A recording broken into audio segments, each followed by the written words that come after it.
اللهم صل على سيدنا محمد وعلى آل سيدنا محمد وبارك وسلم. أستغفر الله لي ولكم ولسائر المسلمين إنه هو الغفور الرحيم. Poster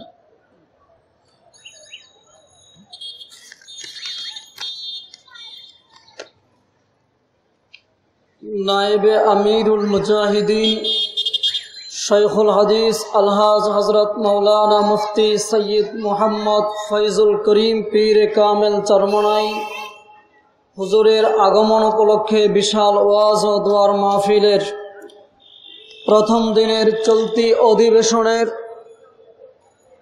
अत्यंत श्रद्धाभाजन सभापति जातिर श्रेष्ठ सन्तान हजरत उलामाए कराम मुरब्बियाने आज़ाम सर्वस्तरेर धर्मप्राण मुसलमान भाई बंधुगण पर्दार अंतराले अवस्थानरत आमार श्रद्धेय मा ओ बोनेरा विशेषत आमार युवक भाइरा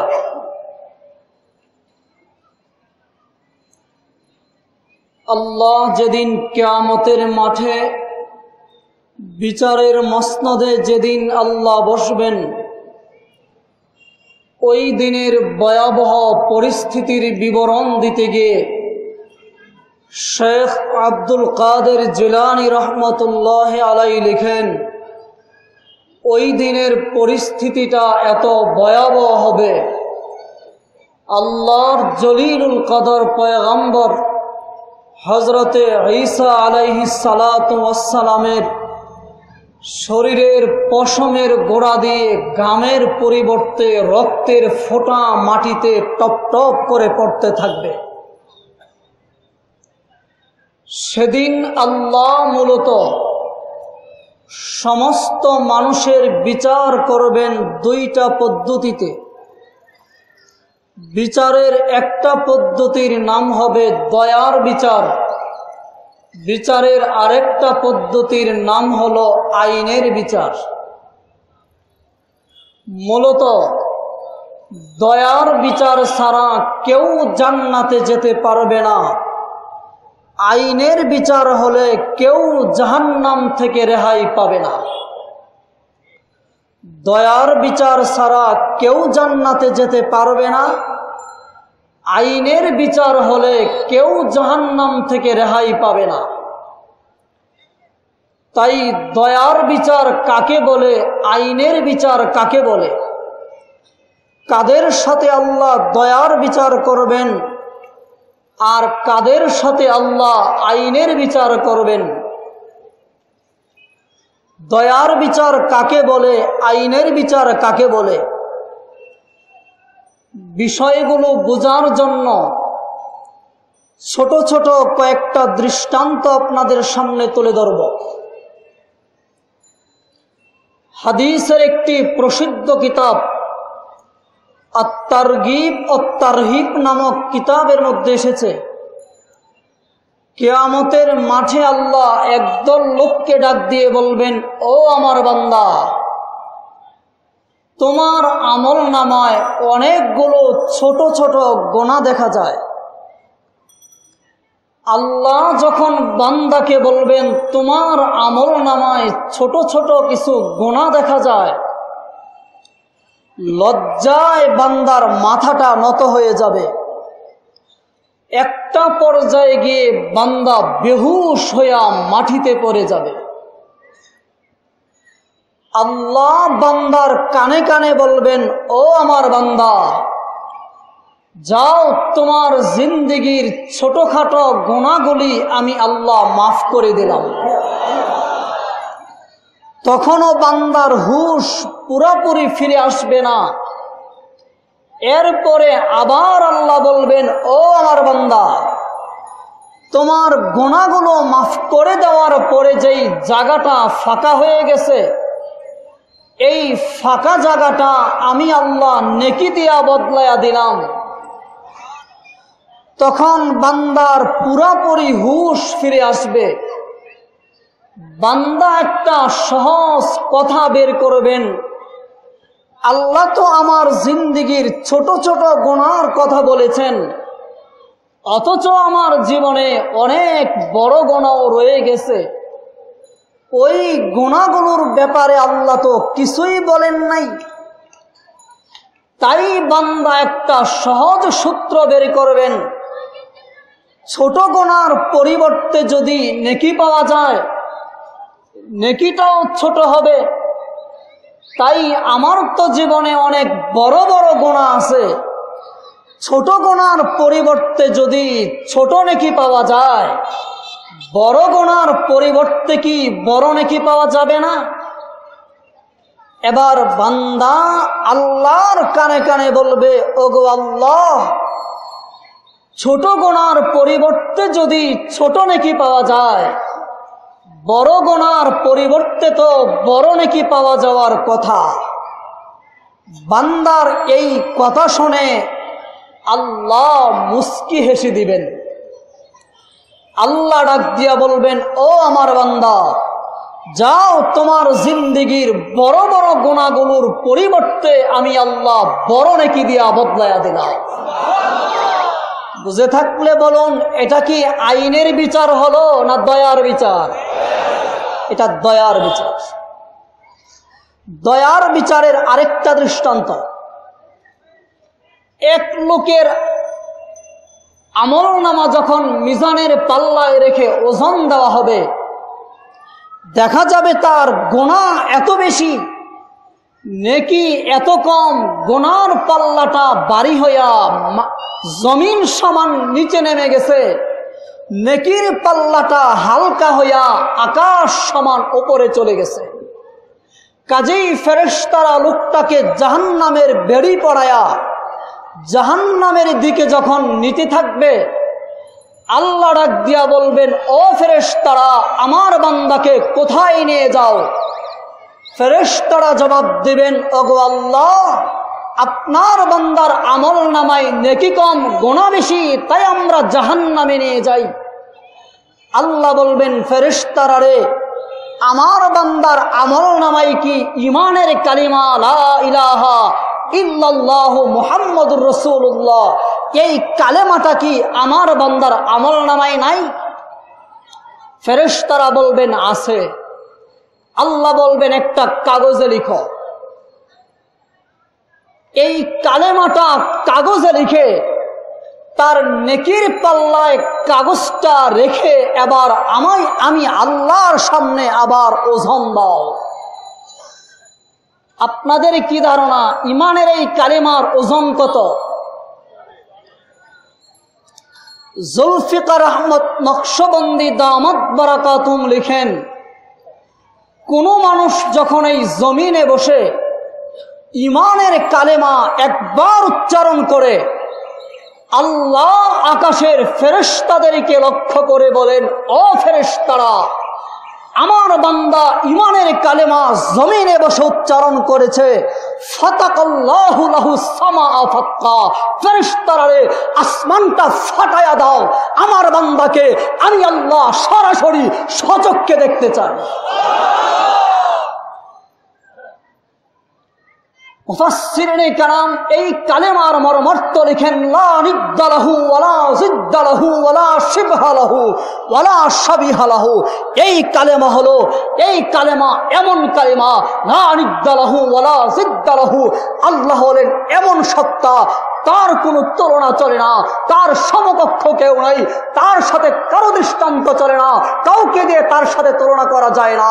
ওয়ালা ওয়ালাদা লাহু, তার কোনো সন্তান নেই। ওয়ালা ওয়ালিদা লাহু, তার কোনো বাবা নেই। ওয়ালা বাশীরা লাহু, তাকে সুসংবাদ দেওয়ার মতো কেউ নেই। ওয়ালা নাযীরা লাহু, তাকে ভয় দেখাবার মতো কেউ নেই। ওয়ালা ওয়াযীরা লাহু, তার কোনো মন্ত্রী পরিষদ নেই।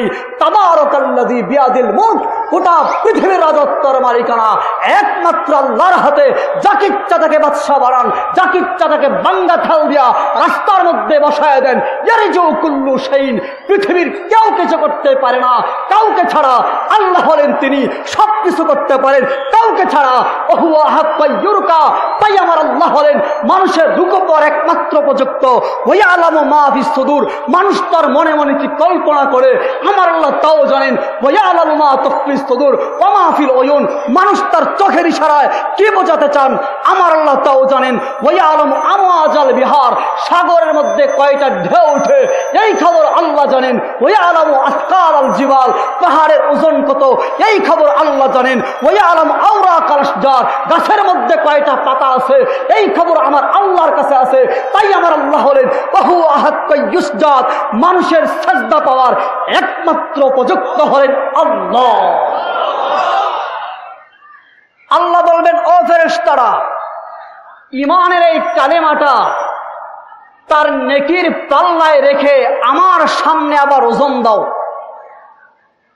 ঈমানের কালেমা কাগজে লিখে দ্বিতীয়বার যখন ওজন দেওয়া হবে, এবার দেখা যাবে নেকির পাল্লা, গুনার পাল্লাটা ভারী হইয়া আকাশ সমান উপরে চলে গেছে, নেকির পাল্লাটা ভারী হইয়া জমিন সমান নিচে নেমে গেছে।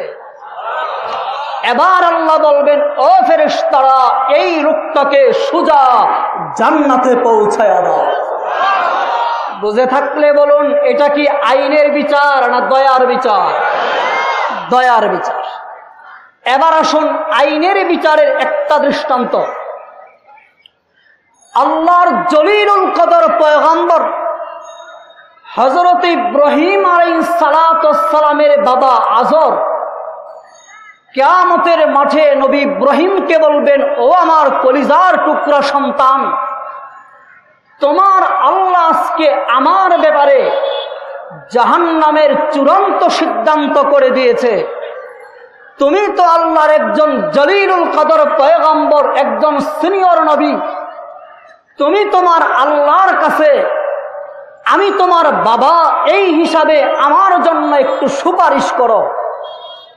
হযরত ইব্রাহিম আলাইহিস সালাতু ওয়াস সালাম আল্লাহর আদালতে দাঁড়িয়ে বলবেন, ওগো আল্লাহ, আপনি আমি সহ সমস্ত নবীদের সাথে একটা কমিটমেন্ট করেছিলেন, একটা ওয়াদা করেছিলেন, কোন বেঈমান কোন নবী রাসূলকে আপনি কিয়ামতের মাঠে বেইজ্জতি করবেন না। ওগো আল্লাহ, আমার বাবা আজর যদি আজকে জাহান্নামের আগুনে জ্বলে, একজন পয়গম্বরের জন্য, একজন নবীর জন্য এর চাইতে বড় অপমান, এর চাইতে বড় লজ্জা আর কি হতে পারে? আল্লাহ হযরত ইব্রাহিমকে একটা ধমক দিয়ে বলবেন, ও ইব্রাহিম, আর সামনে বাইরো না। তুমি সহ সমস্ত নবী রাসূলদের সাথে আমি আল্লাহ যেমন ওয়াদা করেছিলাম কোন নবী রাসূলকে বেইজ্জতি করব না, ইব্রাহিম আমি কিন্তু পাশাপাশি আরেকটা ওয়াদা করেছি, কোন বেঈমানকে জান্নাত দিব না। ইন্নী হারামতুল জান্নাতা আলাল কাফিরিন, কোন বেঈমানকে আমি আল্লাহ জান্নাত দিব না। এবার আল্লাহ দুই কথার সমন্বয় ঘটাবেন। একদিক থেকে ইব্রাহিম আলাইহিস সালাতু ওয়াস সালামের ইজ্জত রক্ষা করবেন, আরেক দিক থেকে আল্লাহ ইব্রাহিম নবীর পিতা, বেঈমান পিতা আজরকে আল্লাহ জাহান্নামেও ফেলে দিবেন। কিভাবে? সহিহ বুখারী শরীফের বিবরণ, ইব্রাহিম আলাইহিস সালাতু ওয়াস সালামকে বিশেষ পরিস্থিতিতে ফেলে দিয়া হযরতে ইব্রাহিম আলাইহিস সালামের বাবা আজরকে আল্লাহ মুহূর্তের মধ্যে শুকর বানায়া সমস্ত হাসরবাসীর সামনে দিয়ে টেনে টেনে হেঁচড়িয়ে হেঁচড়িয়ে জাহান্নামের আগুনে ফেলে দিবেন। ইব্রাহিম নবীও বুঝতে পারবেন না এই শুকুরটা যে তার বাবা, হাসরবাসী কেউ টের পাবে না এই লোকটা যে, এই শুকুরটা যে ইব্রাহিম নবীর বাবা। একদিক থেকে আল্লাহ ইব্রাহিম আলাইহিস সালাতু ওয়াস সালামের ইজ্জত রক্ষা করবেন, আরেক দিক থেকে আল্লাহ ইব্রাহিম নবীর বেঈমান পিতা আজরকে আল্লাহ জাহান্নামেও ফেলে দিবেন। বুঝে থাকলে বলুন, এটা কি দয়ার বিচার হলো না আইনের বিচার হলো? এটা আইনের বিচার। এবার আসুন, দয়ার বিচার কারা পাবে, আইনের বিচার কারা পাবে, কাদের সাথে আল্লাহ কিয়ামতের মাঠে দয়ার বিচার করবেন আর কাদের সাথে আল্লাহ আইনের বিচার করবেন? শুনতে রাজি আছেন তো? বিষয়টা বুঝার আগে দয়া করে একটু বলুন তো, এই বিচারের জগৎ এই পৃথিবীতে না আখেরাতে? আখেরাতে। সুতরাং আখেরাতের সাথে, পরকালের সাথে, ওই জগতের সাথে যার সম্পর্ক বেশি হবে তার সাথে আল্লাহ দয়ার বিচার করবেন, আর এই জগতের সাথে, দুনিয়ার সাথে যার সম্পর্ক বেশি হবে আল্লাহ তার সাথে আইনের বিচার করবেন। জবাব খুব সহজ এবং পরিষ্কার। এই জগতের সাথে যার সম্পর্ক বেশি তার সাথে হবে আইনের বিচার, ওই জগতের সাথে যার সম্পর্ক বেশি তার সাথে হবে দয়ার বিচার। এই জগতের সাথে যার সম্পর্ক বেশি পরিভাষায় তাকে দুনিয়াদার বলা হয়, ওই জগতের সাথে যার সম্পর্ক বেশি পরিভাষায় তাকে দিনদার বলা হয়। তাই সহজ জবাব হলো, দুনিয়াদারদের সাথে হবে আইনের বিচার আর দিনদারদের সাথে হবে দয়ার বিচার। এবার বোঝার বিষয় হলো, আমি কি দিনদার না দুনিয়াদার? আমার সম্পর্ক দুনিয়ার সাথে বেশি না আমার সম্পর্ক আখেরাতের সাথে বেশি? আমার সম্পর্ক যদি দুনিয়ার সাথে বেশি হয় আমি হব দুনিয়াদার, আমার সাথে আইনের বিচার হবে। আমার সম্পর্ক যদি আখেরাতের সাথে বেশি হয় আমার পরিচয় হবে দিনদার, আমার সাথে দয়ার বিচার হবে। আশা করি ধৈর্য সহকারে যদি কিছুক্ষণ বসে থাকেন, এখানে বসেই টের পাবেন আপনার সাথে দয়ার বিচার হবে না আইনের বিচার হবে। মুফাসসিরিনে কেরাম লেখেন,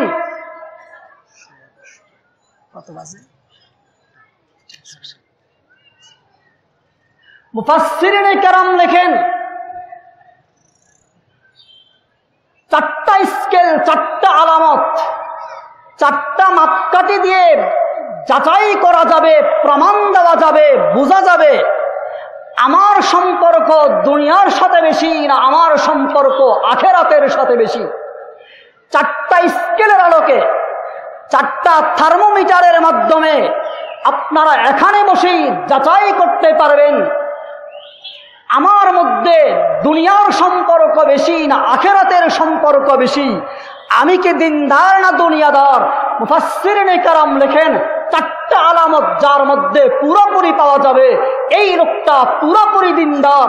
চারটা আলামতের যেই পরিমাণ ঘাটতি তার মধ্যে থাকবে এই লোকটা ওই পরিমাণ দুনিয়াদার। এক নম্বর আলামত শোনার জন্য আমরা বিশেষভাবে তৈরি হয়ে যাই। আমার সম্পর্ক দুনিয়ার সাথে বেশি না আখেরাতের সাথে বেশি বোঝার জন্য এক নম্বর আলামত হলো নামাজ। এক নম্বর স্কেলের নাম হলো নামাজ। আমার মধ্যে যদি নামাজ যথাযথ পাওয়া যায় আমি দিনদার, আমার মধ্যে যদি নামাজের ত্রুটি থাকে আমি দুনিয়াদার। আমরা মনে করি যেই লোকটার পয়সা করি বেশি এই লোকটা দুনিয়াদার, যেই লোকটার পয়সা কম এই লোকটা দিনদার। ইসলামের পরিভাষায় এই মাপকাঠিটা ঠিক নয়, বরং দিনদার না দুনিয়াদার চিনার মাপকাঠি হলো নামাজ। একজন নামাজি ব্যক্তি কোটি টাকার মালিক হয়েও দিনদার হতে পারে, আরেকজন বেনামাজি ব্যক্তি 10 টাকার মালিক হয়েও দুনিয়াদার হতে পারে। সুতরাং দিনদার দুনিয়াদার বুঝার আলামত পয়সা নয়, নামাজ। নামাজ যার জীবনে থাকবে লোকটা দিনদার, নামাজ যার জীবনে থাকবে না লোকটা দুনিয়াদার। এই প্রসঙ্গে আমি দুইটা কথা বলবো। শেখ আব্দুল কাদের জিলানী রহমাতুল্লাহ আলাইহি লিখেন, কোন ঘরে যদি একজন বেনামাজি থাকে, কোন পরিবারে যদি একজন বেনামাজি থাকে, ওই পরিবার তো আল্লাহর রহমত থেকে বঞ্চিত হয়, পাশাপাশি তার আশেপাশে 40টা ঘর আল্লাহর রহমত থেকে বঞ্চিত হয়ে যায়। সুতরাং বোঝা গেল বেনামাজি এটা কেবলমাত্র ব্যক্তিগত সমস্যাই নয়, এটা একটা পারিবারিক সমস্যাও বটে। আপনি হয়তো মনে করেন আপনার সংসারের অভাব যায় না ওই ছেলেটার কারণে, যেই ছেলেটা কামাই রোজগার কম করে বেতন ভালো পায় না, ঠিক মতো কাজ করতে পারে না। আপনি হয়তো মনে করেন আপনার সংসারের অভাব এই ছেলেটার কারণে যায় না, সংসারের উন্নতি এই ছেলেটার কারণে হয় না। কিন্তু ইসলাম বলে না, আপনার সংসারের অভাব এবং আপনার সংসারের পেরেশানি, আপনার সংসারের অশান্তির মূল কারণ ওই ছেলে নয়, যেই ছেলে কামাই রোজগার কম করে, এই ছেলে নয়, বরং আপনার পরিবারের অশান্তির মূল কারণ হলো ওই ছেলেটা, যেই ছেলেটা নামাজ পড়ে না, বেনামাজি। সুতরাং বোঝা গেল বেনামাজি এটা পারিবারিক সমস্যাও বটে। বেনামাজি কেবলমাত্র পারিবারিক সমস্যাই নয়, এটা একটা সামাজিক সমস্যাও। চোখ মেলে দেখবেন, যেই সমাজের ছেলেরা নামাজ পড়ে না, যেই সমাজের ছেলেরা মসজিদমুখী নয়, ওই সমাজের ছেলেরাই বেশি বেশি নেশা করে, ওই যুবকগুলো ইয়াবা খায়, ওই যুবকগুলো চাঁদাবাজি করে, ওই যুবকেরাই টেন্ডারবাজি করে, ওই যুবকেরাই সন্ত্রাসী করে, ওই যুবকেরাই মানুষের ওপর জুলুম নির্যাতন করে। সুতরাং বোঝা গেল বেনামাজি এটা ব্যক্তিগত সমস্যাও নয়, পারিবারিক সমস্যাও নয়, এটা সামাজিক সমস্যাও বটে। 2 নম্বর কথা, যেই লোকটার সম্পর্ক মসজিদের সাথে বেশি হবে, ওই লোকটার সম্পর্ক মাজারের সাথে, দরগার সাথে, লালন শাহর দরবারে, বন্ড ফকির বাবার দরবারে, এই লোকটার সম্পর্ক কম হবে। যেই লোকটার সম্পর্ক মসজিদের সাথে বেশি, এই লোকটার সম্পর্ক মাজারের সাথে কম। আর যেই লোকটার সম্পর্ক মাজারের সাথে বেশি, এই লোকটার সম্পর্ক মসজিদের সাথে কম।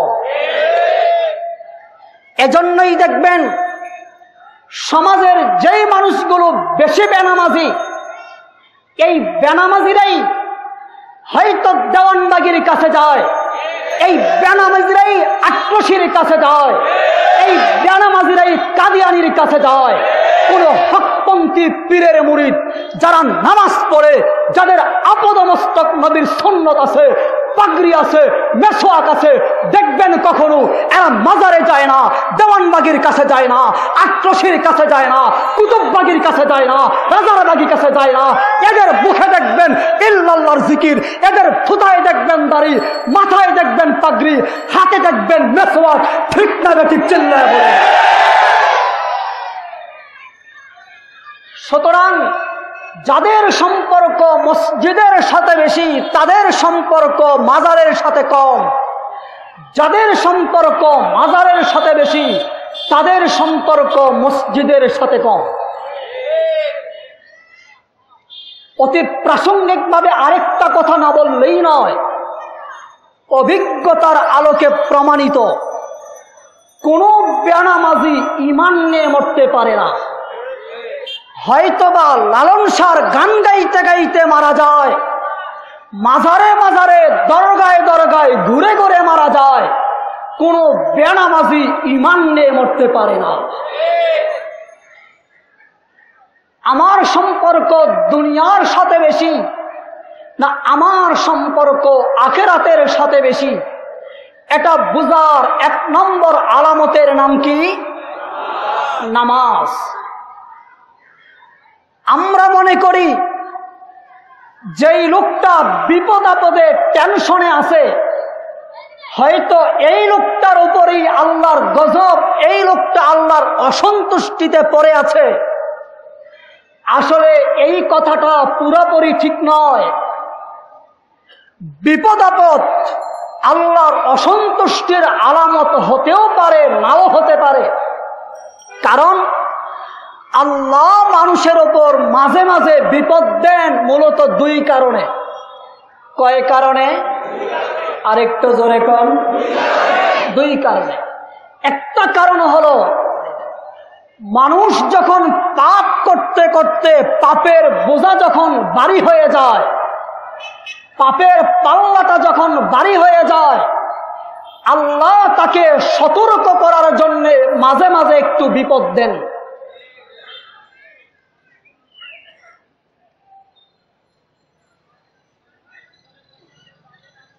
আবার কোন মানুষ তাহাজ্জুদ গুজার, নামাজি, দিনদার, মুত্তাকি মানুষ, এই লোকটাকেও আল্লাহ মাঝে মাঝে বিপদ দেন। তবে পাপিষ্ঠ মানুষকে আল্লাহ বিপদ দেন অসন্তুষ্ট হইয়া, আর ভালো মানুষকে, দিনদার মানুষকে আল্লাহ বিপদ দেন খুশি হইয়া। হাদিস শরীফে রাসূল করিম সাল্লাল্লাহু আলাইহি সাল্লাম ফরমান, আল্লাহর কিছু বান্দা এখনো জমিনে বেঁচে আছে, ওই মানুষটার জন্য আল্লাহ অগ্রিম জান্নাত তৈরি করে ফেলেছেন। জান্নাত আল্লাহ তৈরি করে একবার বান্দার আমলের দিকে তাকান, আরেকবার আল্লাহ বেহেশতের দিকে তাকান। বেহেশতের দিকে আর আমলের দিকে তাকায়া আল্লাহ কম্পেয়ার করে দেখেন, এই বান্দার জীবনে যেই সামান্য আমল, এই আমল দিয়া বান্দা এখনো বেহেশতের উপযুক্ত হয় নাই। তাই আল্লাহ বান্দাকে বেহেশতের উপযুক্ত বানাবার জন্য মাঝে মাঝে কিছু বিপদ দেন, বালা মুসিবত, টেনশন চাপায়া দেন। মুসিবতে পড়ে বান্দা সবুর করে, ধৈর্য ধারণ করে, বিনিময়ে আল্লাহ বিশাল জান্নাতের মালিক বানায়া দেন। কিন্তু প্রশ্ন হলো, কোন বিপদ আল্লাহর পক্ষ থেকে গজবের আলামত, আর কোন বিপদ আল্লাহ খুশি হইয়া মর্যাদা বৃদ্ধি করার জন্য আল্লাহ দেন, বুঝবো কি করে? মুফাসসিরিনে কারাম লিখেন, যেই বিপদে পড়ে বান্দার সম্পর্ক আগের তুলনায় মসজিদের সাথে কমে যায়, যেই বিপদে পড়ে বান্দার সম্পর্ক আগের তুলনায় হক্কানি পীর মাশায়েখ আলেম ওলামাদের সাথে কমে যায়, বুঝতে হবে এই বিপদ আল্লাহর পক্ষ থেকে গজবের আলামত। আর যেই বিপদে পড়ে বান্দার সম্পর্ক আগের তুলনায় মসজিদের সাথে বেড়ে যায়, যেই বিপদে পড়ে বান্দার সম্পর্ক আগের তুলনায় হক্কানি আলেম ওলামাদের সাথে বেড়ে যায়, বুঝতে হবে এই বিপদ আল্লাহর পক্ষ থেকে রহমত হিসাবে তার মর্যাদা বৃদ্ধি করার জন্য এসেছে। তবে বিপদ আপদ আল্লাহর পক্ষ থেকে গজবের আলামত বটে, তবে বিপদ আপদ আল্লাহর অসন্তুষ্টির চূড়ান্ত আলামত নয়। আল্লাহর অসন্তুষ্টির চূড়ান্ত আলামত হলো, কোন মানুষ যদি আল্লাহর ঘর মসজিদে গিয়া আল্লাহকে সাজদা করার তৌফিক না পায়, অর্থ হলো এই লোকটার উপর আল্লাহ চরমভাবে রাগ করে আছেন। আল্লাহর অসন্তুষ্টির চূড়ান্ত আলামত হলো আল্লাহর ঘর মসজিদে গিয়া আল্লাহকে সাজদা করার তৌফিক না পাওয়া।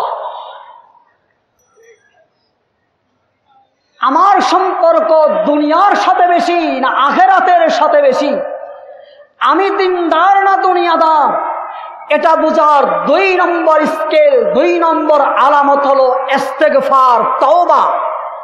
যার জীবনে তওবা বেশি, যার জীবনে ইস্তেগফার বেশি, এই লোকের সম্পর্ক আখিরাতের সাথে বেশি।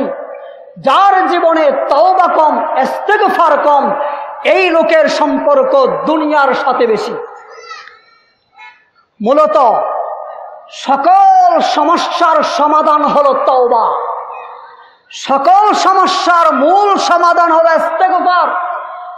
মুসা আলাইহিস সালাতু ওয়াস সালামের উম্মতেরা মুসা নবীর কাছে গিয়ে বললেন, ওগো আল্লাহর পয়গম্বর, অনাবৃষ্টির কারণে গাছপালাগুলি শুকায়া গেছে, আল্লাহর কাছে একটু দোয়া করুন, আল্লাহ যেন বৃষ্টি দেন। মুসা নবী তার কওমকে নিয়ে বললেন, ঠিক আছে, তোমরা আসো, তোমাদেরকে নিয়ে আল্লাহর কাছে ফরিয়াদ করব। মুসা নবী তার উম্মতদেরকে নিয়ে আকাশের দিকে তাকিয়ে বললেন, আল্লাহুম্মা গফিরলি, আল্লাহুম্মা গফির লানা, ওগো আল্লাহ আপনি আমাদেরকে মাফ করে দেন। বৃষ্টির কথা মুসা নবী বলে নাই, মুসা নবী বললেন ওগো আল্লাহ আপনি আমাদেরকে মাফ করে দেন, সাথে সাথে বৃষ্টি নাজিল শুরু হয়ে গেল। তার উম্মতেরা বলল গো পয়গম্বর, আমরা আপনার কাছে বৃষ্টির জন্য এসেছি, আপনি আল্লাহর কাছে বৃষ্টির কথা বলেন নাই, আপনি শুধু বলেছেন আল্লাহ আপনি আমাদেরকে মাফ করে দেন, আবার বৃষ্টিও হয়ে গেল। মুসা নবী বললেন দেখো আমাদের সমস্ত সমস্যার মূল কারণ হলো আমরা পাপ করে গুনাহ করে আল্লাহকে অসন্তুষ্ট করে ফেলেছি। তাই ইস্তেগফারের মাধ্যমে তওবার মাধ্যমে আমরা যদি নিজেদের গুনাহ মাফ করে নিতে পারি আল্লাহ খুশি হইয়া যান, আমাদের যা দরকার আল্লাহ সব দিয়া আমাদেরকে আল্লাহ সন্তুষ্ট করে দেন। মাশায়েখগণ লিখেন এই জামানার সবচেয়ে বড় অপরাধ হলো গুনাহ করার পরে তওবা না করা। গুনাহ করা এই জামানার সবচেয়ে বড় অপরাধ নয়, এই জামানার সবচেয়ে বড় অপরাধ হলো গুনাহ করার পরে তওবা না করা। আমরা যেই হারে গুনাহ করি ওই হারে আমরা তওবা করি না। ইবলিস সকল যুগেই সকল মানুষকে গুনাহ করিয়েছে, এই জামানা তো ইবলিস গুনাহ করাবে, এটাই স্বাভাবিক। গুনাহ করা এটা মূল বিষয় নয়, সবচেয়ে বড় অপরাধ হলো আমরা গুনাহ করার পরে আল্লাহর কাছে তওবা করি না। মুফাসসিরিনে কেরাম লেখেন আমরা তওবা করি না কেন, মানুষ তওবা করে না কেন, এর চারটা কারণ। তওবা না করার কয়টা কারণ? আরেকটু জোরে কোন। তওবা না করার চারটা কারণ। আমাদের জীবনের সাথে মিলায়া দেখবেন এই চারটা কারণ আমার মধ্যে আছে কিনা। তওবা না করার এক নম্বর কারণ হলো আমরা তওবার পরিবেশে যেতে চাই না। তওবার পরিবেশে আমরা যেতে চাই না, তাই আমাদের ভাগ্যে তওবা জুটে না। মুফাসসিরিনে কেরাম লেখেন, মাশায়েখগণ লেখেন বর্তমান সময়ে তওবার পরিবেশ হলো তিনটা। বর্তমান সময়ে তওবার পরিবেশ কয়টা? তিনটা। তিনটা জায়গার কোন একটা জায়গায় যদি আপনি যান আপনার মধ্যে তওবার পরিবেশ তৈরি হয়ে যাবে, তওবার মানসিকতা তৈরি হয়ে যাবে। তওবার এক নম্বর পরিবেশ হলো এদেশের কওমি মাদ্রাসাগুলো। তওবার এক নম্বর পরিবেশ হলো এদেশের কওমি মাদ্রাসা। আপনাদেরকে আমি অনুরোধ করে বলবো, আপনাদের পাশে যদি কোনো কওমি মাদ্রাসা থাকে, যে যেখানেই থাকেন সেখানে যদি কোনো পার্শ্ববর্তী কওমি মাদ্রাসা থাকে, আপনাদের কাছে আমার বিনীত আরজ থাকলো এই মাদ্রাসাগুলো আপনারা ভিজিট করুন, এই মাদ্রাসাগুলো দেখুন। মাদ্রাসার ছাত্ররা, মাদ্রাসার শিক্ষকেরা কি করে। কসম আল্লাহর, এই মাদ্রাসার ছাত্রগুলো, কওমি মাদ্রাসার ছাত্রগুলো গভীর রাতে দুনিয়ার সব মানুষ যখন ঘুমিয়ে থাকে, আপনার আমার ছেলেরা যখন গভীর রাতে ঘুমের ঘরে নিমজ্জিত থাকে, মাদ্রাসার চার দেয়ালের ভিতরের ছোট ছোট নিরহ এতিম বাচ্চাগুলো আকাশের ফেরেশতা নয় জমিনের ফেরেশতা চরিত্রের এই সমস্ত ছাত্র উস্তাদগুলো মাদ্রাসার চার দেয়ালের ভিতরে গভীর রাতে সেজদায় পড়ে জমিন কাদা করে ফেলে আর বলে ওগো আল্লাহ আপনি আমাকে মাফ করে দেন, আমার জাতিকে মাফ করে দেন, আমার দেশের মানুষকে মাফ করে দেন। অথচ মুসলমান তারা সুদ খায় না, তারা ঘুষ খায় না, তারা সুদের পরিবেশে নাই, তারা ঘুষের পরিবেশে নাই। সুদ খাও তোমরা, ঘুষ খাও তোমরা, জুলুম করো তোমরা, দুর্নীতি করো তোমরা, তোমাদের পাপের জন্যে, তোমাদের অপরাধের জন্যে গভীর রাতে সাজদায় পড়ে গলা কাটা মুরগের মতো জমিন কাদা করে ফেলে তাহাজ্জুদের মোনাজাতে ওগো আল্লাহ আমার জাতিকে মাফ করে দাও, আমার দেশের মানুষকে মাফ করে দাও। আর এই সমস্ত হক্কানি আলেম ওলামাদের বিরুদ্ধে যদি ইউনিভার্সিটির ওই সমস্ত টকশুর লেকচারদের বক্তব্য শুনে ইউনিভার্সিটির কতিপয় নাস্তিক মুরতাদের লেকচার বিচার শুনে, আলেম বিদ্বেষী বক্তব্য শুনে ওই সমস্ত আলেম ওলামাদের দিকে যদি চোখ লাল করে তাকাও, তাদের দিকে যদি আঙ্গুল তুলে তাকাও, তাদের দিকে যদি বিদ্বেষী মনোভাব রেখে তাকাও, কসম আল্লাহর সন্দেহ হয় তোমার ঈমান আছে কিনা, এটা প্রশ্নসিদ্ধ ব্যাপার। পরিষ্কার করে বলতে চাই, তুমি যেদিন দুনিয়াতে এসেছিলে ওই দিন তোমার কানে যদি সত্যিকার অর্থে আযান ইকামত হয়ে থাকে, আযান ইকামত আলেম ওলামারা দিয়েছে, তোমার বাবার বিবাহ আলেম ওলামারা পড়িয়েছে, তোমার বাবার জানাজা আলেম ওলামারা দিয়েছে, তোমার দাদার জানাজা আলেম ওলামারা দিয়েছে, তুমি যদি মুসলমান হয়ে মরো তোমার জানাজাও আলেম ওলামারা দিবে। তাই তুমি যদি মনে রাখবে, আলেম ওলামার দিকে চোখ তুলে যদি তাকাও, তাদের সমালোচনা যদি করো, তাদের সাথে যদি বিদ্বেষ পোষণ করো, ঈমান নিয়ে মরার সৌভাগ্য তোমার হবে না।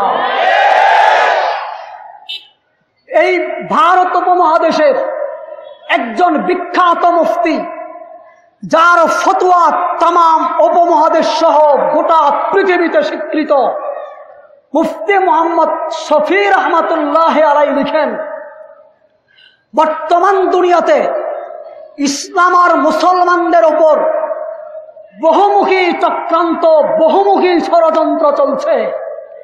কোথাও ব্লগারের চক্রান্ত, কোথাও নাস্তিক মুরতাদদের চক্রান্ত, কোথাও ফেসবুকের চক্রান্ত, কোথাও ইন্টারনেটের চক্রান্ত, কোথাও ডাক্তারকে স্কলার বানানোর চক্রান্ত, বহুমুখী ষড়যন্ত্র এই পৃথিবীতে চলছে। মুফতি মুহাম্মদ শফি রহমাতুল্লাহ বলেন, এই জমিনের উপর আকাশের নিচে যত ধরনের ষড়যন্ত্র চক্রান্ত চলছে, সবগুলো চক্রান্ত, সবগুলো ষড়যন্ত্রকে যদি একটা শিরোনাম দেওয়া হয়, সেই নামটা হবে, ও দুনিয়ার সাধারণ মানুষ, তোমরা আলেম ওলামা থেকে বিচ্ছিন্ন হয়ে যাও। সকল ষড়যন্ত্রকারীদের চক্রান্তের মূল একটা শিরোনাম দেওয়া যায়, সেটা হলো তোমরা আলেম ওলামা থেকে বিচ্ছিন্ন হয়ে যাও। আলেম ওলামা থেকে বিচ্ছিন্ন হলে কি হবে? মুফতি শফি রহমাতুল্লাহ লিখেন, গরুর মুখে যখন কাপাই পরিয়ে দেওয়া হয়, নাকের ভেতর দিয়ে যখন রশি ঢুকিয়ে দেওয়া হয়, ওই গরুটাকে যেমনি চেমনি টানা যায়, যেদিকে ইচ্ছা সেদিকেই টেনে নেওয়া যায়। তাই দুনিয়ার মানুষ, তোমরা যদি আলেম ওলামা থেকে বিচ্ছিন্ন হয়ে যাও, এই পৃথিবীর বেঈমানেরা, ইহুদ খ্রিস্টানদের দালালেরা, নাস্তিক মুরতাদেরা তোমাদেরকে সকাল সন্ধ্যা যেদিক ইচ্ছা যেভাবে ইচ্ছা সেদিক তোমাদেরকে ব্যবহার করবে। তাই মুসলমান, তোমাদের ঈমান আমল যদি হেফাজত করতে চাও, আলেম ওলামাদের রশিকে শক্ত করে ধরার কোনো বিকল্প নাই। তাওবার 1 নম্বর পরিবেশ হলো এদেশের কওমি মাদ্রাসা। 2 নম্বর পরিবেশ, তাওবার 2 নম্বর পরিবেশ হলো হক্কানি পীর মাশায়েখদের সোহবত খানকা। হক্কানি পীর মাশায়েখ, হক্কানি আল্লাহওয়ালা বুজুর্গদের সোহবত এবং তাদের খানকায় গেলে ঈমান তাজা হয়, মুর্দা দিল জিন্দা হয়ে যায়। এই মর্মে আমি একটা কথাই আপনাদেরকে শুধু বলবো,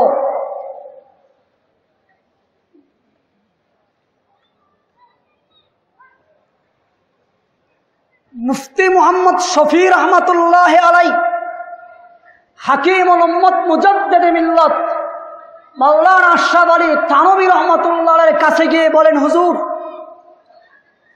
জালালউদ্দিন রুমি রহমাতুল্লাহ আলাই একটা বক্তব্যের ব্যাপারে আমার সন্দেহ হয়। তিনি লিখেছেন, এক জমানা সোহবতে ও আউলিয়া বেহতের আজ তো আতে সদসালায়ে বেরিয়া। জালালউদ্দিন রুমি রহমাতুল্লাহ আলাই লিখেন, কিছু সময়, একটা মুহূর্ত যদি কোনো ব্যক্তি হক্কানি কোনো আল্লাহওয়ালার সোহবতে কাটায়, কিছু সময় যদি হক্কানি আল্লাহওয়ালার সোহবতে কাটায়, জালালউদ্দিন রুমি দেখেন 100 বছর নিখুঁত নির্ভেজাল ইবাদতের চাইতেও উত্তম। মুফতি শফি রহমাতুল্লাহ আলাই থানভী রহমাতুল্লাহর কাছে বলেন, হুজুর, আমার মনে হয় জালালউদ্দিন রুমি রহমাতুল্লাহ আলাইহি কথাটা বাড়িয়ে বলেছেন। হাকিম মোহাম্মদ থানভী বলেন, মিয়া শফি, রুমির এই কবিতাটা আমি পড়ি, তুমি শোনো। হাকিম মোহাম্মদ পড়েন, এক জামানা সোহবত আউলিয়া বেহেতের আজ তো আতে লাখ সালায়ে বেরিয়া। আল্লাহওয়ালাদের সোহবতে, তাদের সান্নিধ্যে কিছু সময় কাটানো 1,00,000 বছর নির্বেজাল ইবাদতের চাইতে উত্তম।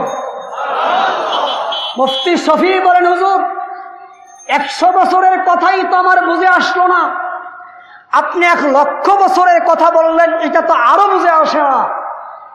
হাকিম মোহাম্মদ থানভী বলেন, মিয়া শফি শোনো, একজন মানুষ সারা জিন্দেগি তাহাজ্জুদ গুজার ছিল, সারা জিন্দেগি ইবাদত বন্দেগি করেছে, এই লোকটা মরণকালে ঈমান নিয়ে মরার কোনো সিকিউরিটি নাই। এই লোকটা মৃত্যুর সময়ে যে ঈমান নিয়ে মরতে পারবে তার কোনো গ্যারান্টি নাই। কারণ আমার আল্লাহ এত আত্মমর্যাদা সম্পন্ন, আমার আল্লাহ এত গায়রতলা, আমার আল্লাহ পৃথিবীর কারো ইবাদতের মুখাপেক্ষী নন, আমার আল্লাহ কারো ইবাদতের মুহতাজ নন। ইবলিস 80,000 বছর ইবাদত করেছে, আল্লাহ মুহূর্তের মধ্যে ইবলিসকে বললেন, নে তোর ইবাদত, তোর ইবাদতের আমার দরকার নাই। বলআম বাউরা 350 বছর ইবাদত করেছে, মুহূর্তের মধ্যে আল্লাহ ছুঁড়ে ফেলে দিলেন, নে তোর ইবাদত আমার দরকার নাই। আমার আল্লাহ এত আত্মমর্যাদাওয়ালা, পৃথিবীর সমস্ত মানুষ যদি জুনাইদ বাগদাদি হয়ে যায় আমার আল্লাহর কিছু যায় আসে না, সমস্ত মানুষ যদি আব্দুল কাদের জিলানী হয়ে যায় আমার আল্লাহর কিছু যায় আসে না, সমস্ত মানুষ যদি বাইজিদ বুস্তামি হয়ে যায় এতেও আল্লাহর কিছু যায় আসে না। পক্ষান্তরে দুনিয়ার সমস্ত মানুষ যদি তাসলিমা নাসরিনের মতো মুরতাদ হয়ে যায়, কবি আহমদ শরীফের মতো বেঈমান হয়ে যায়, আমার আল্লাহর কিচ্ছু যায় আসে না। তাই দুনিয়ার মানুষ সারা জিন্দেগি যদি কেউ ইবাদত করে, মরণকালে ইবাদতের বিনিময়ে ঈমান নিয়ে মরার কোনো গ্যারান্টি নাই। পক্ষান্তরে সহিহ বুখারী শরীফের হাদিস, সহিহ ইবনে হিব্বানের হাদিস, জালিসুহুম লা ইয়াশকা, আল্লাহর নবী পরিষ্কার বলেছেন, কোন মানুষ যদি হক্কানি পীর বুজুর্গ, হক্কানি আল্লাহওয়ালাদের সোহবতে কিছু সময় বসে, এই লোকটার ঈমানের সাথে তার মৃত্যুর গ্যারান্টি আল্লাহর রাসূল দিয়েছেন। তাই থানভী বলেন, 1,00,000 বছরের চাইতো আল্লাহওয়ালাদের সোহবতের দাম বেশি, কারণ ঈমানের সাথে মৃত্যুর গ্যারান্টি পাওয়া যায়। তাই মুহতারাম দোস্ত,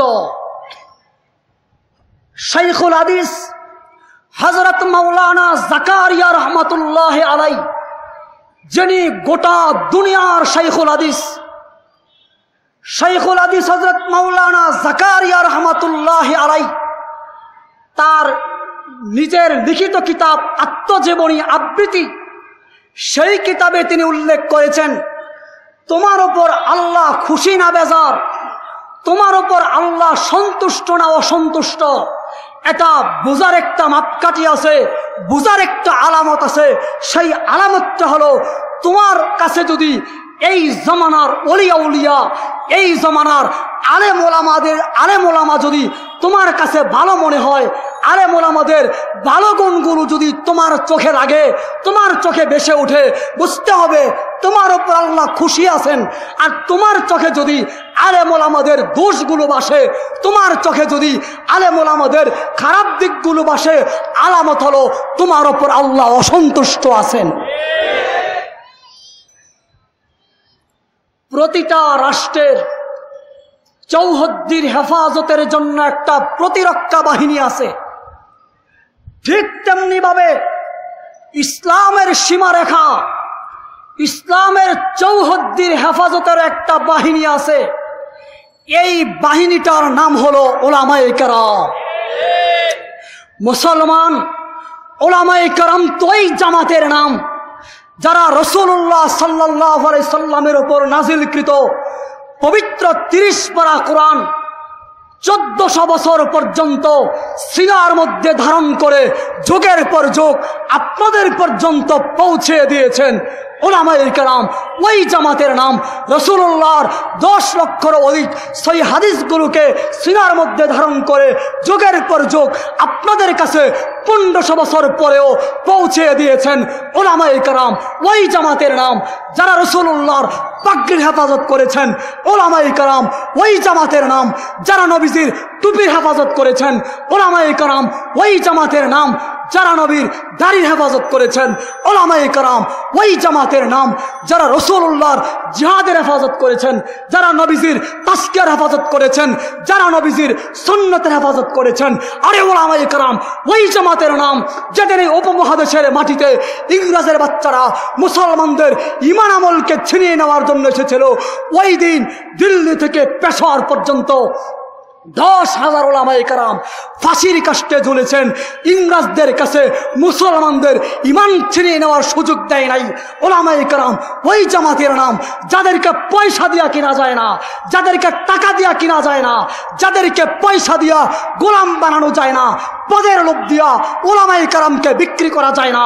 মনে রাখবেন, ওই সমস্ত উলামায়ে কেরাম রাত্র যখন গভীর হয়ে যায় সাজদায় পড়ে জমিন কাদা করে ফেলে, জাতির গুনার জন্য মাফ চায়, মানুষের ঈমান আমল পাহারাদারি করে। এই সমস্ত উলামায়ে কেরাম যারা না খেয়ে না পড়ে নিজেদের জীবনের আরামাইশকে বিসর্জন দেয়া জাতির ঈমান আমলের পাহারাদারি করে, ওই সমস্ত আলেম ওলামা শত্রুরা যখন ইসলামের বিরুদ্ধে কথা বলে, সামনে কে আছে পিছনে কে আছে এগুলো দেখে না। আল্লাহু ওয়ালিয়ুল্লাযীনা আমানু, আল্লাহ আমাদের সাথে আছেন, এই স্লোগান মুখের মধ্যে নিয়া বুক টান টান করে পাহাড়ের মতো অবিচল হইয়া শত্রুর বিরুদ্ধে দাঁড়িয়ে থাকে। রসুলের ওপর যখন আঘাত আসে তাদের রক্তের ফোঁটা জমিন লাল হয়ে যায়। ওই সমস্ত আলেম ওলামাদেরকে যদি বলো, তাদেরকে যদি বলো জঙ্গিবাদ, তাদেরকে যদি বলো সন্ত্রাসী, তাদেরকে যদি বলো মোল্লারদের মসজিদ পর্যন্ত, মনে রাখবে তোমার ঈমান আছে কিনা সন্দেহ আছে।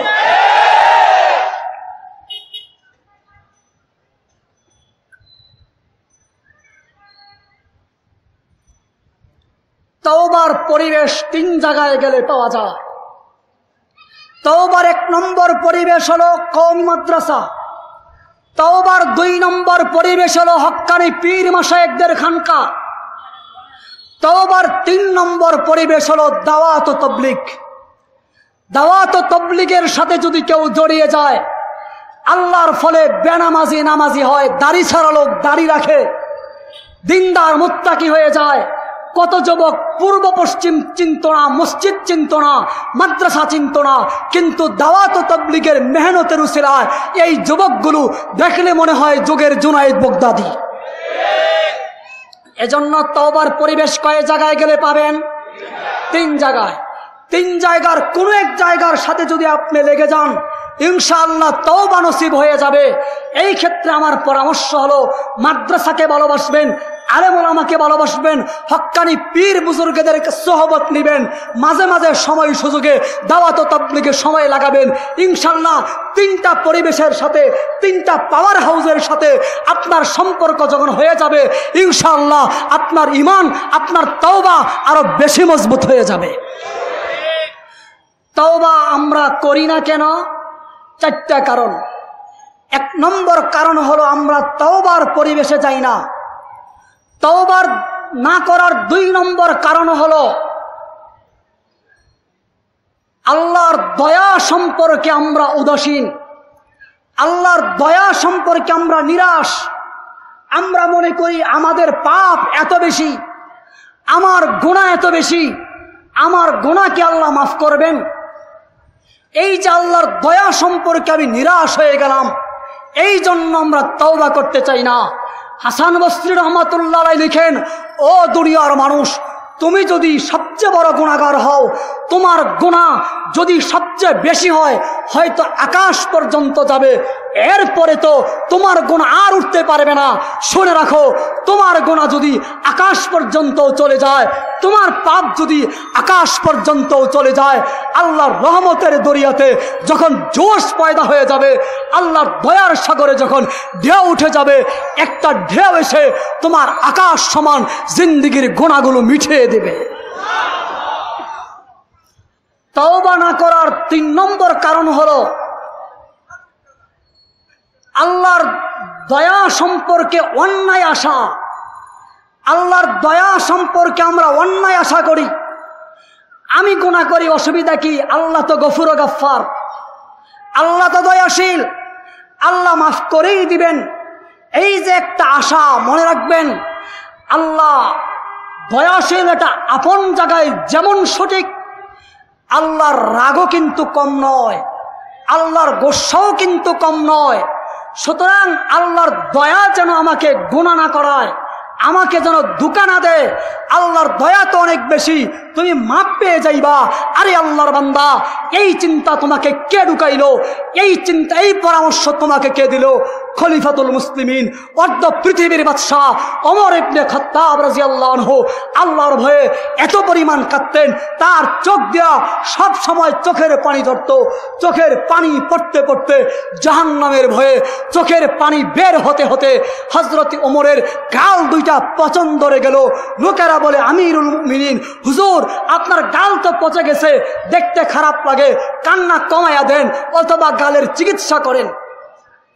হযরত ওমর ইবনে খাত্তাব বলেন, ও দুনিয়ার মানুষ শোনো, যে আল্লাহ আমাকে চক্ষু দিয়েছেন, এই চোখ যদি আমি নাই কাঁদি, এই চোখের দামটা কি? কিয়ামতের মাঠে আল্লাহ যখন আমাকে বলবেন, ও ওমর, খাত্তাবের ছেলে ওমর, আমি আল্লাহর জন্য তুমি কি নিয়ে এসেছো, ওই দিন আমি আল্লাহর আদালতে বলবো, ওগো আল্লাহ, খাত্তাবের বেটা ওমর তোমার জন্য কিছুই আনতে পারে নাই। দেখো তুমি ওমরের চোখের দিকে তাকায়া চোখের পানি দিয়া তোমার ভয়ে কাঁদতে কাঁদতে ওমরের গাল দুইটা পচে গেছে। এই খাতিরে আল্লাহ তুমি আমি ওমরকে মাফ করে দাও। তওবা না করার 4 নম্বর কারণ, আমরা তওবা করি না। 4 নম্বর কারণ হলো আমাদের দুনিয়া সম্পর্কে, জীবন সম্পর্কে আমরা বড় আশা করি। আমাদের জীবন সম্পর্কে আমরা বড় আশা করি। এই তো মাত্র জোয়ান হইলাম, এই তো মাত্র বয়স হইল, কর্মজীবনে ঢুকলাম, বাড়ি গাড়ি করতে হবে, সব কিছু করতে হবে, এরপরে মসজিদ ধরবো, এরপরে আলেম ওলামা ধরবো, এরপরে দিনদার হব, এরপরে দাড়ি রাখবো। দুনিয়া সম্পর্কে আমাদের বড় আশা। অথচ রাসূলুল্লাহ সাল্লাল্লাহু আলাইহি সাল্লাম পরিষ্কার বলেছেন, ইদা বালাগান নাসু 40 সানাতান ফাআলাইহি আইয়াখাফু ইয়াহজান। যেই লোকটার বয়স 40 বছর হয়ে গেছে, এই লোকটা আখিরাত নিয়ে ভাবা দরকার, আখিরাত নিয়ে তার টেনশন করা দরকার। কারণ ও দুনিয়ার মানুষ, হায়াতের কোনো গ্যারান্টি নাই। কত বাবা দুনিয়াতে বেঁচে আছে, সন্তান কবরে ঘুমিয়ে আছে, কত দাদা দুনিয়াতে বেঁচে আছে, কত নাতি কবরের মাটিতে শুয়ে আছে। এজন্য দুনিয়া সম্পর্কে বড় আশা না করা। বড় আশা করলে তওবা নসিব হয় না। তওবা করলে ফায়দা কি? 2 নম্বর স্কেলের ক্ষেত্রে শেষ কথা, তওবার ক্ষেত্রে ফায়দা হলো এই, বাংলাদেশের একজন প্রখ্যাত আলেমী দ্বীন, বসুন্ধরার মুফতি আব্দুর রহমান রহমাতুল্লাহ আলাই, ওনার দরবারে একজন লোক গেল। দীর্ঘ সময় পরে লোকটি যখন বিদায় নেওয়ার জন্য মুফতি আব্দুর রহমান রহমাতুল্লাহর হাতে মুসাফা করলেন, তখন আব্দুর রহমান রহমাতুল্লাহ আলাই লোকটিকে বললেন, মিয়া, আপনাকে আমি আল্লাহর জন্য মোহাব্বত করি, আপনিও আমাকে আল্লাহর জন্যই মোহাব্বত করেন।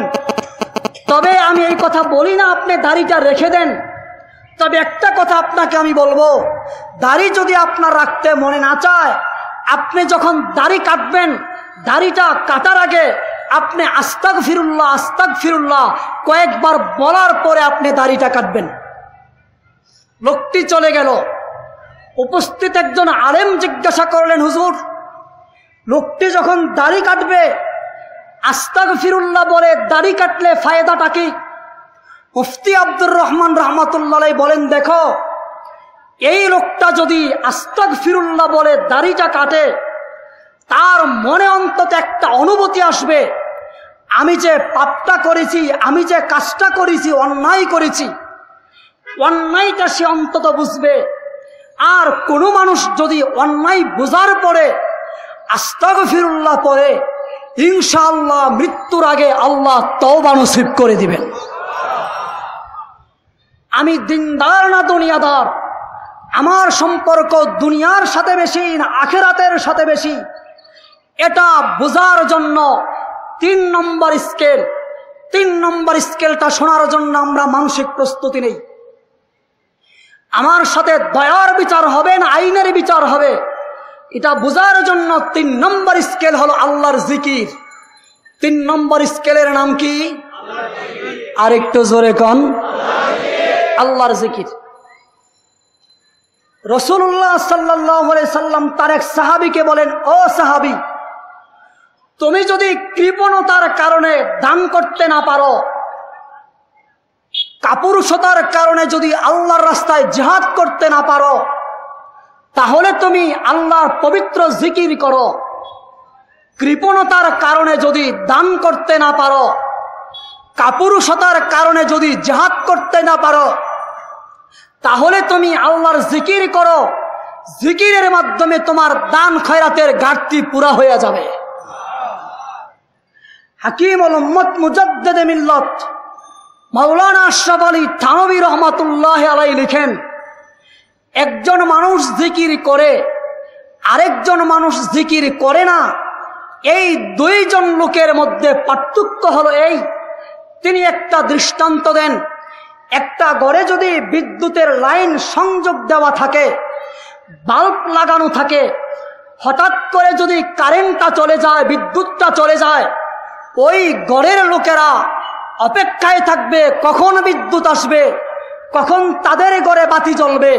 কি বলেন, ঠিক না বেঠিক? প্রয়োজনে পাওয়ার হাউসে ফোন দিবে, যোগাযোগ করবে, লাইনের কি হলো, বিদ্যুৎ আসে না কেন। আর পক্ষান্তরে আরেকজন মানুষের ঘরে যদি বিদ্যুতের লাইনের সংযোগ না থাকে, বাল্ব যদি লাগানো না থাকে, কারেন্ট গেল কি আসলো তার কোনো পরোয়া হবে না। ঠিক তেমনি ভাবে যেই লোকটার ভিতরে আল্লাহর জিকির আছে, যেই লোকটা আল্লাহর পবিত্র নামের জিকির অভ্যস্ত, ইবলিসের দুকায় পড়ে, শয়তানের দুকায় পড়ে, কোনো সময় যদি গুনাহ করেও ফেলে, কোনো সময় যদি পাপ করেও ফেলে, অপেক্ষায় থাকবে, অন্তরে একটা জ্বলন সৃষ্টি হয়ে যাবে, আমি তো ভুল করেছি, আমি তো অন্যায় করে ফেলেছি, তাই কখন আমি আল্লাহর কাছে তওবা করব, কখন আমি মাপ চাবো, আমার অন্তরের অন্ধকার কখন আমি বাতি জ্বালায়া কলবকে আলোকিত করব, নুরান্বিত করব, তখন তার একটা পেরেশানির কোনো শেষ থাকে না। পক্ষান্তরে যেই মানুষের জীবনে জিকির থাকে না, ওই মানুষ যদি গুনাহ করে, গুনাহ করতে করতে করতে করতে গুনাহে যখন অভ্যস্ত হয়ে যায়, তওবার মানসিকতা আস্তে আস্তে তার দিল থেকে মুছে যায়। এই মর্মে আমি একটা কথা আপনাদেরকে বলবো, 2013 সালের শেষ দিকে, নভেম্বর, ডিসেম্বর এবং 14 সালের জানুয়ারি, ফেব্রুয়ারি, এই 4 মাস ব্যাপী ওরিয়েন্টালিস্ট বলা হয় ওই সমস্ত ইহুদি এবং খ্রিস্টান যারা ইসলাম ধর্মের উপর গবেষণা করে, আলেমের লেবাস ধরে ইসলাম আর মুসলমানদের ভুল ধরে অপব্যাখ্যা করার চেষ্টা করে, তাদেরকে বলা হয় ওরিয়েন্টালিস্ট। ওই ওরিয়েন্টালিস্ট 13 সাল এবং 14 সালের শেষ দিকে এবং শুরুর দিকে 4 মাস বাংলাদেশে 4 মাস ব্যাপী তারা একটা গবেষণা করেছে, কিভাবে এদেশের মুসলমানদের ঈমান আমল নষ্ট করা যায়, মুসলমানদের মধ্য থেকে ইসলামী চিন্তাবোধ, ধার্মিকতা, দিনদারি কিভাবে মুসলমানদের থেকে ছিনিয়ে নেওয়া যায়। তাই ওরিয়েন্টালিস্ট 4 মাস ব্যাপী একটা গবেষণা করে, তদন্ত করে একটা রিপোর্ট তারা পেশ করেছে। ওই রিপোর্টটার বক্তব্য ছিল, সার নির্যাস ছিল, এদেশের মুসলমানদের মধ্যে যদি তিনটা জিনিস ঢুকিয়ে দেওয়া যায়, তিনটা জিনিস যদি মুসলমানদের মধ্যে বাস্তবায়ন করা যায়, তাহলে এদেশের মানুষের ঈমান আমল ছিনিয়ে নেওয়া অতি সহজ হয়ে যাবে। এর মধ্যে এক নম্বর ছিল এদেশের কওমি মাদ্রাসা সম্পর্কে, এদেশের হক্কানি আলেম ওলামা সম্পর্কে সাধারণ মানুষের মধ্যে ভয় ঢুকাইয়া দেওয়া, সাধারণ মানুষদের মধ্যে বিভেদ সৃষ্টি করে দেওয়া। আমি একটা সংক্ষেপে একটা কথা বলি, কোনো মানুষ যদি হক্কানি আলেম ওলামার সাথে তার সুসম্পর্ক থাকে, গুনাহ করবে না এই কথা আমি বলবো না, অন্তত জরিপ চালায়া দেখবেন হক্কানি আলেম ওলামার সাথে সুসম্পর্ক রাখে, এই লোকটা গুনাহগার হতে পারে কিন্তু তার ঘরে কসম আল্লাহর শিরিক বেদাত থাকবে না। হক্কানি আলেম ওলামার সাথে পরামর্শ করে চলে, লোকটা গুনাহগার হতে পারে, গুনাহ করবে না এই কথা আমি বলবো না, তবে এই লোকটা গুনার উপর অটল থাকবে না, ইনশাআল্লাহ তওবা নসিব হয়ে যাবে। তাই তাদের তিনটা বক্তব্যের একটা বক্তব্য ছিল আলেম ওলামা সম্পর্কে বিশুদ্ধার করা, আলেম ওলামা সম্পর্কে ফাটল ধরিয়ে দেওয়া। 2 নম্বর ছিল এদেশের মুসলমানদের মধ্যে তাদের ব্যবহার, তাদের কৃষ্টি কালচারে কিছু ইসলামিক শব্দ আছে, যেমন কেউ কারো কাছে দোয়া চাইলে বলে ফি আমানিল্লাহ, বলে কিনা? জোরে বলেন, বলে কিনা? এদেশের মানুষ মোবাইল ফোনে কথা বললে সালাম দেয়, আশ্চর্য কিছু দেখলে সুবহানাল্লাহ বলে, কোনো ভালো কিছু শুনলে আলহামদুলিল্লাহ বলে, কারো ভালো কিছু দেখলে মাশাআল্লাহ বলে, বড় কিছু দেখলে আল্লাহু আকবার বলে, দুঃখজনক কিছু দেখলে ইন্না লিল্লাহ বলে। তাই ওরিয়েন্টালিস্ট রিপোর্ট করেছে এই দেশের মুসলমানদের জবানে, তাদের আদর্শে, তাদের চরিত্রে যতদিন পর্যন্ত আসসালামু আলাইকুম থাকবে, যতদিন তাদের জীবনে ফি আমানিল্লাহ থাকবে, যতদিন তাদের জবানে আল্লাহর পবিত্র জিকির সুবহানাল্লাহ থাকবে, যতদিন তাদের জবানে আল্লাহর পবিত্র জিকির আলহামদুলিল্লাহ থাকবে, আল্লাহু আকবার থাকবে, ইন্না লিল্লাহ থাকবে, ততদিন পর্যন্ত বাংলার মানুষকে বেঈমান বানানো যাবে না। তাই তারা শিখিয়েছে আসসালামু আলাইকুম নয় হ্যালো বলো, জাযাকাল্লাহ নয় টাটা বলো, সুবহানাল্লাহ নয় ওই বলো, এই জাতীয় কিছু বিজাতীয় শব্দ তারা। ইংরেজি শিক্ষা হারাম নয়, তবে আমাদের নিজেদের স্বকীয়তা রক্ষা করতে হবে, মুসলমানদের আদর্শ রক্ষা করতে হবে। বেঈমানদের গবেষণা হলো মুসলমানদের এই জিকিরগুলো জবান থেকে ছিনে আনিতে হবে।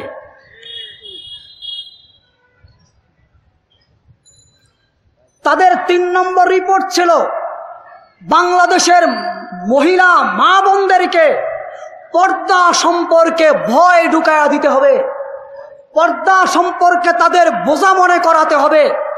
তাই দেখবেন যারা মোটামুটি মডার্ন তারা একজনকে বলে কি ব্যাপার, এই বোরকার ভিতরে তুমি কেমনে গেলা, শ্বাস তোমার বন্ধ হয়ে যায় না, এর ভিতরে তুমি কেমনে গেলা। আরেকটু যদি মডার্ন হয় তখন বলে মনের পর্দা বড় পর্দা, আমাদের কোনো পর্দা লাগে না, মন ভালো তো সব ভালো, পর্দায় কিছু আসে যায় না।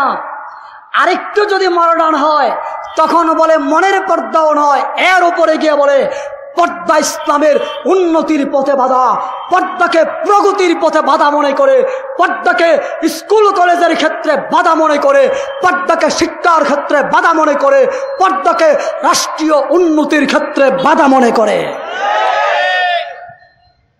আমি দিনদার না দুনিয়াদার, আমার সম্পর্ক দুনিয়ার সাথে বেশি না আখিরাতের সাথে বেশি। 3 নম্বর আলামত, 3 নম্বর স্কেল হলো আল্লাহর জিকির। আল্লাহর জিকির 2 ভাবে করা যায়, সকাল সন্ধ্যায় লা ইলাহা ইল্লাল্লাহ আল্লাহ আল্লাহ এভাবে মুখে মুখে জবানে উচ্চারণ করা যায়। আল্লাহর আরেকটা জিকির হলো আমি যেখানেই থাকি না কেন আমার কলবে আল্লাহ আছেন, আল্লাহ আমাকে দেখছেন, আমার দিকে আল্লাহ তাকিয়ে আছেন। এই ভাবটা যদি অন্তরে বসিয়ে দেওয়া যায়, আমি যদি অফিস আদালতেও থাকি, আমি যদি খেতে খামারেও থাকি, আমি যদি ব্যবসা বাণিজ্যও থাকি, আমার অন্তর যদি আল্লাহর আরশের সাথে থাকে, এই লোকটা কখনো গুনাহ করতে পারে না। তাই সর্বশেষ কথা, রাবিয়া বসরির ভাষায় রাবিয়া বসরি বলেছেন, বসেছি আমি তোমাদের সাথে, কলব দিয়েছি আল্লাহর আরশে মহল্লায়, আমার জবান কথা বলে তোমাদের সাথে, আমার অন্তর কথা বলে আল্লাহর সাথে। তাই মহতারাম হাজিরিন, আমি দিনদার না দুনিয়াদার, 3 নম্বর আলামতের নাম হলো জিকির। 4 নম্বর আলামত ব্যাখ্যা করব না, সহজভাবে বলে দেই। 4 নম্বর আলামতের নাম হলো হালাল পদ্ধতিতে কামাই করা, হারাম পথে পা না দেওয়া। সুদের কারবারে না জড়ানো, ঘোষের কারবারে না জড়ানো। সুদ এমন একটা অপরাধ, রাসূলুল্লাহ সাল্লাল্লাহু আলাইহি সাল্লাম বলেন, কোন মানুষ যদি 1 টাকা সুদ খায়, কয় টাকা? 1 টাকা সুদ খায়, তার 70টা গুনাহ, 70টা গুনার সর্বনিম্ন গুনাহটা, সর্বশেষ গুনাহটা, 70 নম্বর গুনাহটা হলো আপন মায়ের সাথে ব্যভিচার করা। 69 নম্বর গুনাহটা এর চাইতে আরো করা, 68 নম্বর গুনাহটা এর চাইতে আরো করা, 67 নম্বর গুনাহটা এর চাইতে আরো করা, এক একটা গুনার চাইতে আরো করা। তাই আমি দিনদার না দুনিয়াদার, বুঝার 4 নম্বর আলামত হলো, আমি যদি হালাল তরিকায় খাই, হালাল পদ্ধতিতে ইনকাম করি, আমার সম্পর্ক দুনিয়ার সাথে কম, আখিরাতের সাথে বেশি। আখিরাতের সাথে সম্পর্ক বেশি হওয়ার অর্থ হলো আমার সাথে দয়ার বিচার হবে।